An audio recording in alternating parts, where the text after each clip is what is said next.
Hello folks, welcome back for another episode of The Binding of Isaac, Wrath of the Lamb, where we get brutally slaughtered into the ground because it's version 1.333 and everything hates me. So I'm back with Anza, and I guess we're going to play another run at the Purist, and that's fine. We were talking about Mega Man for some arbitrary reason, and how nice it is that we can count all of the Devil May Cry series on one hand, whereas the Mega Man series, I don't even know how many people's hands it would take. Or even how to find out how many Mega Man games there are. And this is coming from someone born in the 80s, who was readily exposed to Mega Man, but at some point it just went off the rails and I just lost track. Yeah. You know what's the difference between Mega Man and Devil May Cry? Yes, one has you fighting demons with a sword, and the other has you fighting robots with a Mega Buster. No, the answer is 129 games. That's Alright, the well, that was difference. close. I got a pill. Lockdown, perfect. Woo! That's how I like to start.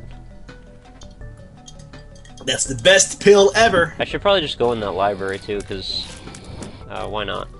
Well, yeah, it's gonna give you 2 items for the price of 1. Especially since I don't have to worry about spending my keys. Perfect. Book of Belial. Not the Book of Shadow? No. You don't love the book? No, I love the Book of Belial. I'd rather have damage. But wait, you just got the virus. The Book of Shadows is gonna be your best bet. Yeah, I'm not too concerned about the virus though. But if you have the Book of Shadows, you can just stuck to people's face, and they're gonna melt from their insides. Don't you love that? It sounds appealing to a small degree, but at the same time I also don't want to have to deal with being close to stuff. And it's not going to help me kill bosses much faster either. Yes. Man, you underestimate the power of the virus again. I'm not into defensive playing generally.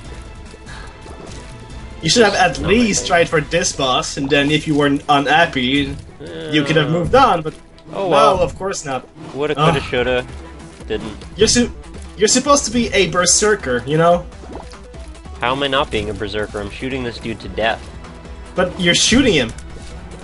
Yeah, I don't have melee in this game. It's all shooting. That's necromancer stuff, increasing your power through eyes piercing. I don't think a berserker would be using his tears at all. How Well, about no. that? Berserkers berserker don't would- have tears. No, they would shoot people to death, which is what the Book of Shadow does. I think when you become a berserker, you actually have to cut out your tear ducts with an axe. It's a really Pretty- manly thing. It's like a blood sport. Yeah. You also have to believe in gods and, you know, kill some more faggots who does not believe in gods and stuff. Valhallas and stuff, yeah. Yeah, you know, Vikings. They have You these don't believe awesome in gods. ships. Yes. I want to see a Viking ship. They're women's though. It's not really the same as the story, you know. Yeah. I don't want to be rude, but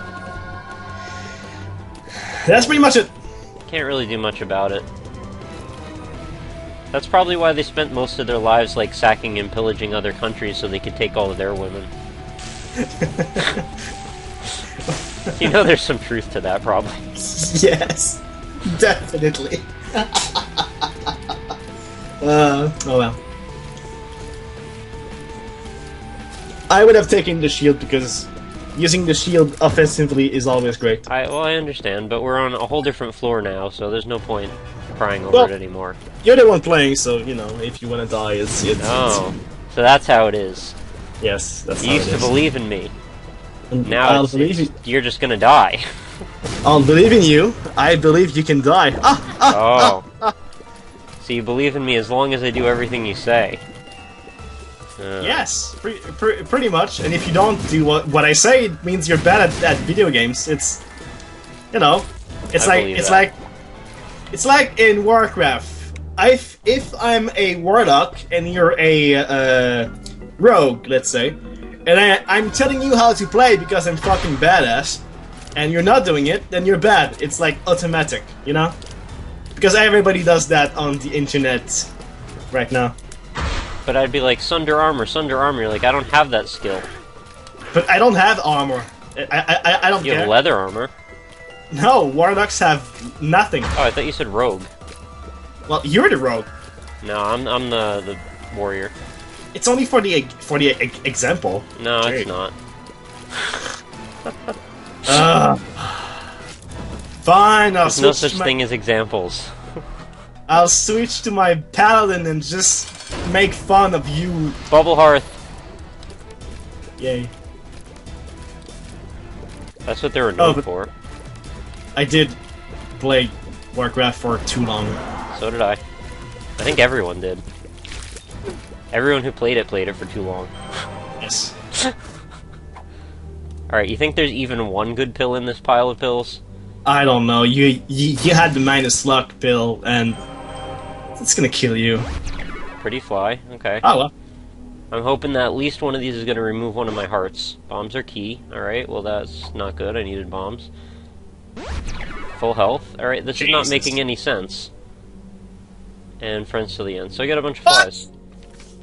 That doesn't make sense! Apparently luck down isn't that big of an impediment anymore. I kind of want to check the secret room, but at the same time I only have one bomb, so screw it. Well, it would be beside the shop. It's usually beside important buildings. Well, I want it in case I get another rock. Yeah. I'd rather have the spirit hearts instead of money, which I potentially, might not get anything that great out of. Why am I going this way? I should probably be going a better way. But there's no better way. The better ways are lies. I don't even understand what that's supposed to mean. You're just speaking cryptically. Yes, I know. I do this all the time. This room is not... Oh, by the way, these guys, they do not hurt you when you touch them. I'm sure. I didn't know that. Well, I know some enemies does that, but not all of them. Hey, a dime. That's good. That's very good. And a key. Neutral flies. Yeah, I could definitely check out the shop in this floor. Or that slot machine. Yeah, I'm thinking shop, though. I'm pretty close to 15 cents. I feel like I should probably let that go. 5 keys, I think, is, like, enough keys to last me for the rest of the game, potentially. Well, I'm kind of speedrunning through this. I'm already on the catacombs. It's already been only 7 minutes, so... 2 floors down. Ain't that XL? This floor seems to be large. Yeah, it doesn't say XL, but it looks like it. Maybe floors are larger on purpose to give you some sort of chance, I guess? Because you have to... Or it's just because it's the catacombs. Maybe those floors are just generally larger. Oh. I mean, we're comparing it to the caves, right? So, I mean, we don't know which is bigger. Yeah, but I've never seen these room patterns before on non-XL. You know? Maybe it is, and we do not know. I don't know. I think that's right. I think nobody cares. Yeah. I think people only want to see you die. That's what they want. Let's talk about more imaginary fictional sports. I think that always results in some pretty funny dialogue. Yeah, sure. So I was thinking, how great would it be to play baseball with no gloves? No one gets a glove. Well, it's possible. I mean, baseball balls are not made of iron. Yeah, they're pretty hard, though, and they'll hurt your hand pretty well, but I think it should be like a man sport. Oh. Like, you get to show your tolerance for pain while you play. Yeah. And you can somehow, like, leave the game if the pain gets too great for you, and then the person with the most players left on their team by the end can win. Well, it's like playing soccer with a spiky lead ball, you know? Yeah, or just playing soccer regularly because those dudes spike each other's ankles with their cleats constantly. Yeah, that seems kind of cruel, you know? When you try to kick something like a ball, and it just they slide into each other all the time. Yeah. I mean, I didn't play myself, but I knew a bunch of people who played soccer, and they were always getting injured on their ankles and legs. Football's worse. Yeah, well, football you usually end up with a brain injury and paralyzed in a bed. Yeah. So, yeah, I guess it is worse. Or dislocated shoulders and ankles and knees and stuff like this. I've had a dislocated knee twice. It's really, really miserable. Ugh. Happened in high school, actually. I was playing indoor, like, softball or I don't know, some kind of ball sport, and somebody slid into me at the base and just nailed my knee with their knee, and it just popped my patella right out. Wow. And then I got to wait 2 hours for the ER to show up, or the ambulance to come take me to the hospital, so I could then wait another hour and a half for them to take an x-ray of it before they would finally relocate it. Yeah, it was not cool. The best part is if they would have just done that, like, at the site, I would have been fine, but because they waited so long, the ligaments started to get worn down from being in the wrong position, and so it was, like, really fucking sore for a really long time. And then when they are about to treat it, it's like, don't worry, it's not gonna hurt a bit. And then they like we replace it, and it fucking hurts, no warning, and stuff. They put me on a bunch of pain IV stuff before they relocated it. It was not good. Oh, lucky bastard. Yeah, that was the one upside of waiting that long. Yeah, lucky bastard, right?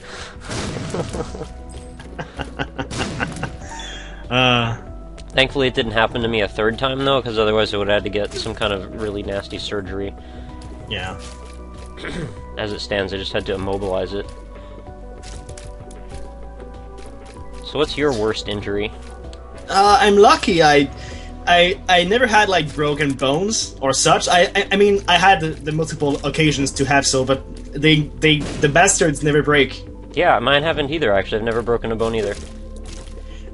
Once I've fallen down a, the sort of kindergarten structures. Uh-huh. Well, when I was about 12 years old, there was a structure that was somehow 4 meters high for some reason. I don't know. To kill the children. Yeah, pretty much. Engineering problems, I guess. I don't know, but pretty much. Pretty much. I climbed up, and a kid up there told me to piss off, and he pushed me down 4 meters down. That's fucked up. And I landed on my back, and I was paralyzed for 5 minutes. I could not move. Holy shit. I don't know why. It was fucking scary. I could look around, but I could not talk. And then it came back to me, and it's like, holy shit, that was scary as fuck. You know what's weird is I actually had an almost exactly the same experience as that. Not falling off of something, but jumping over that low bar in like a gymnastics thing in gym class.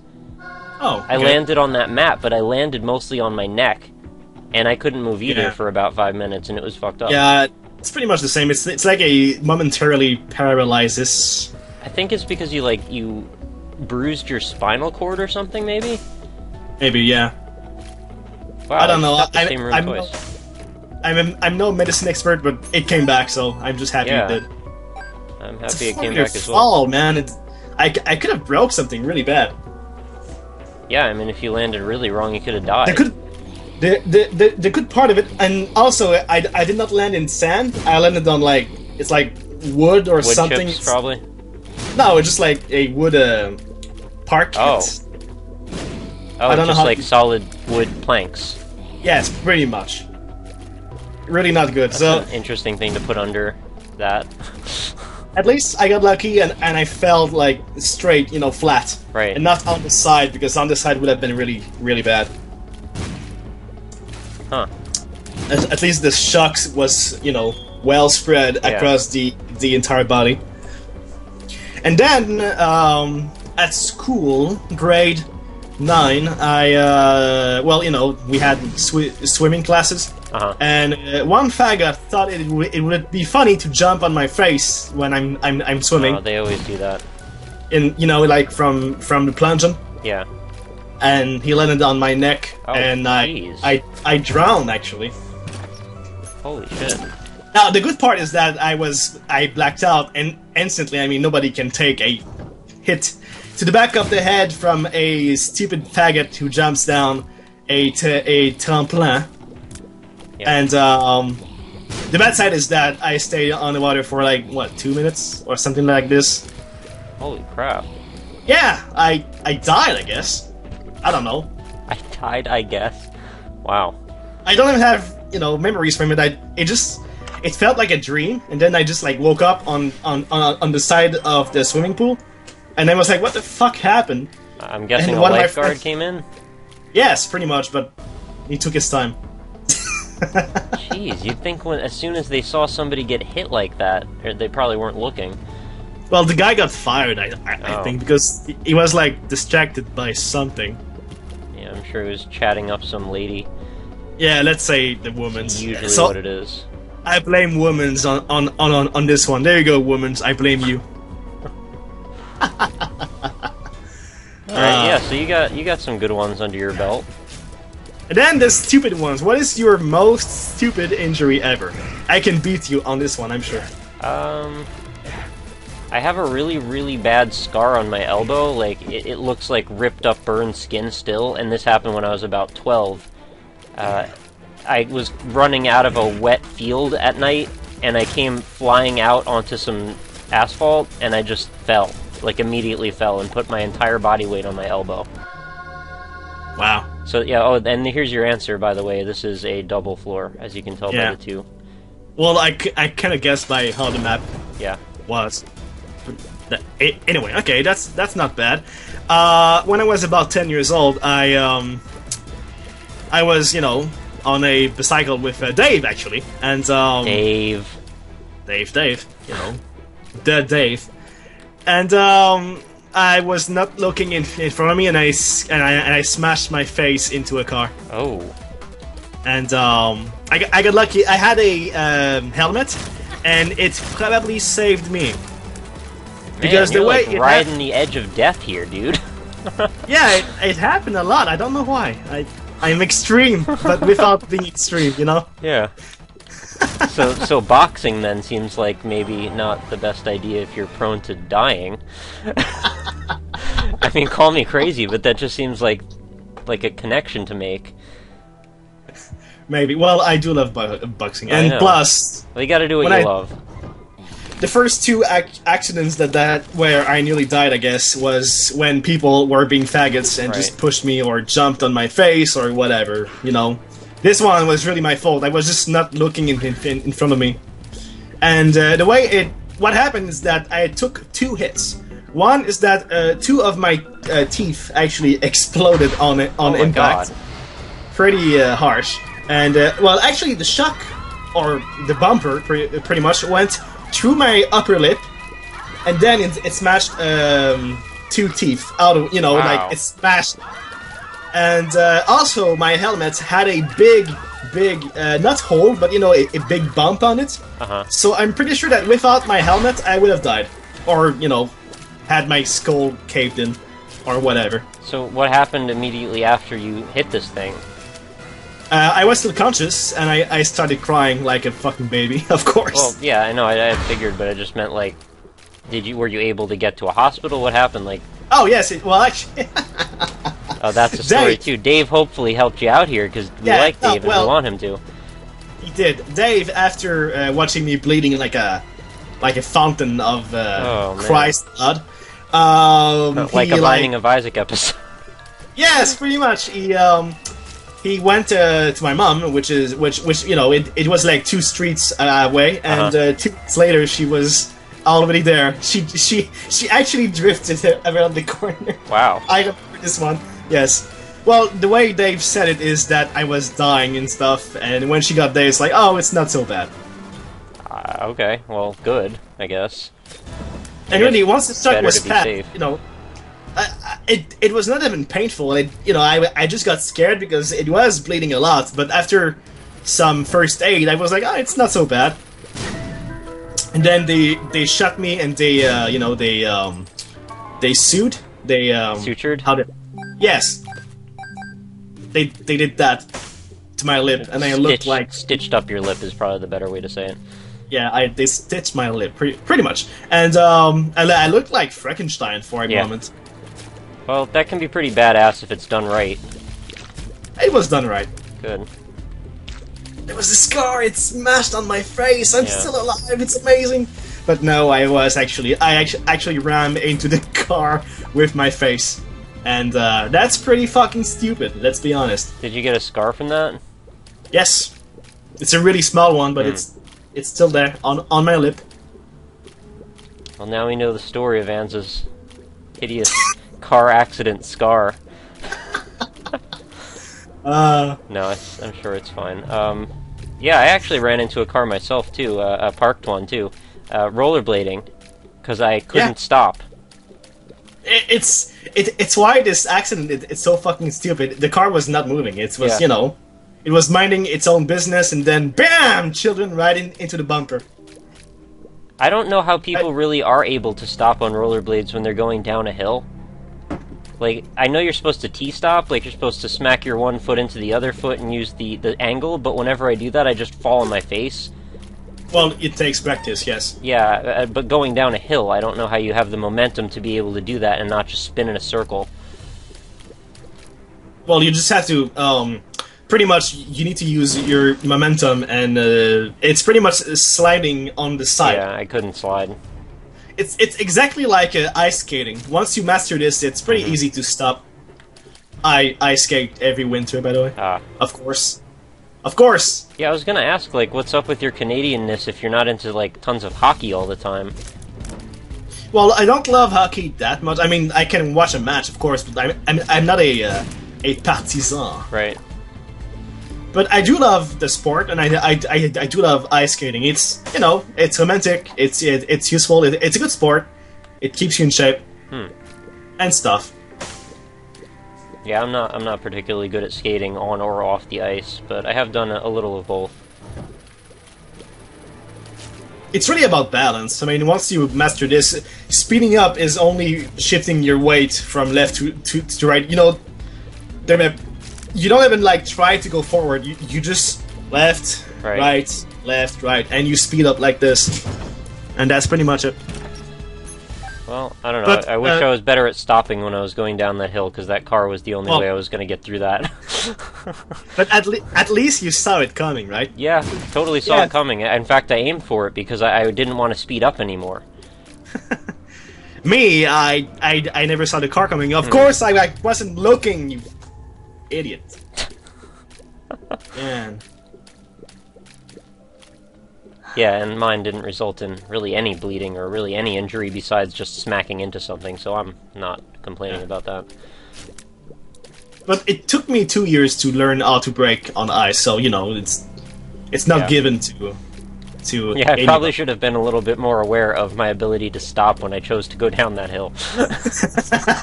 It's usually a good idea for survival. Man, if there is a zombie apocalypse, I don't believe I'm gonna take you, no offense. That's fine. Unless you're planning to ice skate on zombies. I mean, that could work. No, this isn't Bayonetta. Okay. But aside from the ice skating issues, like, what other things would disclude me from you taking me in the zombie apocalypse? You mean except your glasses and your lack of fighting abilities? I don't know. You make it so simple. Your wife? Maybe. I need to find my wife! No, she's dead, just stay down, whatever. Oh, well. No, I would actually go, you know, I would myself go and try to look for my family and, you know, friends. And I would die in the process, maybe, but at least I would have tried. Yeah, I often wonder, like, in that situation, what's really the point of living? Yeah. I mean, you're sort of just prolonging the inevitable, really. I mean, there's no going back from the zombie apocalypse once it starts. Well, maybe there's a ranking, you know, like Hunger Games, but with zombies. Okay. And the longer you live, the more points you have, I guess. And, you know, the winner lives, I guess. I don't know. Well, I guess that's one way to look at it. I would say the only real way that I think I'd be able to look at it is that maybe they're working on a cure for okay, well, the game's over anyway. I was gonna say they're working on a cure for it, and maybe you can live long enough to see about that, but then again, everybody you know and love is gonna be dead, and all the cities are gonna be overrun with corpses, so I don't know where you're gonna live after that. Well, in the north, we're lucky because if we have a zombie apocalypse during the winter, well, these fuckers will freeze solid, and we're gonna be like, oh. I'm not sure that's ever come up in a zombie movie before. What happens to them in the damn winter? Well, they freeze, of course. Well, you say that, but they don't have blood circulatory systems. So what about them is gonna freeze? They'll just keep attacking. It's flesh and muscles and stuff. Well, I mean. It depends. All right, Well, let's cut this for a second. We're gonna pick this up on another episode, and if you guys are interested in hearing the rest of our zombie discussion, tune in. All right. Thank you for watching.